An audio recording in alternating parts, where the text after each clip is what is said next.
2022 was a great year for hydrogen. Japan cracked how to transport green hydrogen efficiently.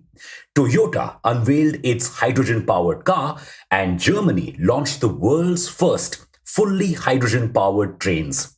2023 proves to be more exciting as India has just launched the Green Hydrogen Mission, a project worth 19,744 crore rupees. What does this project aim to do, and why is the world going crazy about green hydrogen? Welcome back to Revolution Read On, a daily podcast where we break down one story from the world of business and finance. Green hydrogen has two main advantages. First, it is available easily, just like fossil fuels. And second, unlike other green sources of energy, storing it is not a major issue. And we anyway use hydrogen for a lot of things, just that it's not green as it's produced using fossil fuels. Green H2, on the other hand, uses renewable energy and water. A switch to green hydrogen could reduce overall emissions by 50 million metric tons by 2030. It could also replace other fuel sources like oil and natural gas, reducing our import bills. Why haven't we been using it so far? It is super expensive to produce. Producing green hydrogen costs approximately 500 rupees per kg, whereas grey hydrogen that's produced from fossil fuels costs around 80 rupees a kg. Why such a huge difference? Producing green hydrogen requires water electrolyzers and solar energy. While solar energy is cheap, the water electrolysis process is super costly. To help India get started, the government brought out the National Green Hydrogen Policy, or the NGHP, in early 2022. As per the NGHP, any green hydrogen plant set up before 2025 will get cheaper renewable energy for production, won't have to pay interstate taxes on the transmission of power, and will be given storage facilities near ports to store excess fuel for free for 30 days. This will be valid for 25 years. Thanks to this, the big fish are already interested. The Adani Group, Reliance Industries, GAIL, Larsen & Toubro, NTPC, Indian Oil Corp, all are betting big on green hydrogen. Let's look at the industrial and household use cases of hydrogen.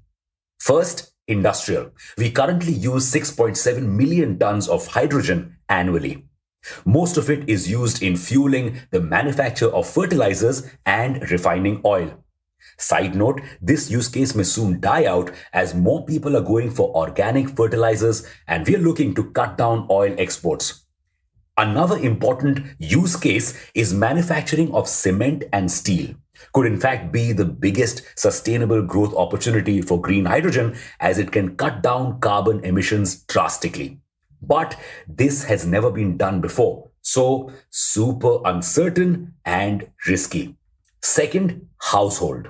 We don't use a lot of H2 fuel to power our homes. If we had to do it, producing the hydrogen to meet even 25% of our needs would use up more energy than we currently produce and would require an investment of $11 trillion. On top of that, there are two more problems. First, India doesn't produce the electrolyzers needed to produce green hydrogen. And second, smaller players are struggling to enter as it requires huge capital expenditure.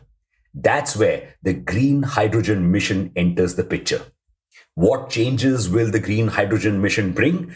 Helping set up more electrolyzer plants and help run pilot projects for different technologies. The product-linked incentive scheme will help even smaller businesses set up hydrogen plants. Makes us wonder, will startups want to enter this space? Startups usually avoid such capital-intensive businesses. Though there are three major startups in India that are focusing on green hydrogen: Hygenco, Renew Power, and Nutrace. What surprised us was that Nutrace has come up with new tech to create electrolyzers that require less materials and are 5 times cheaper than traditional electrolyzers. Feels like Indian entrepreneurs are all ready to meet our hydrogen production goals of 5 million metric tons per year. Next step, become exporters of green energy. The global demand for green hydrogen is set to be $89.18 billion by 2030. And we have a major advantage in green hydrogen production, cheap solar energy.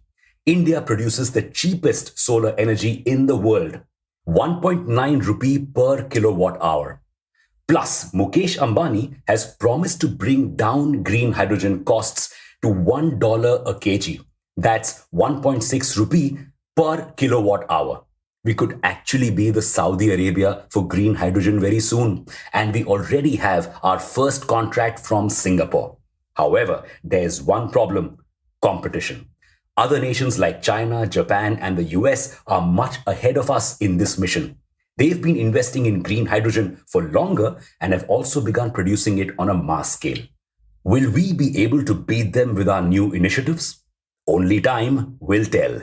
Till then, read on.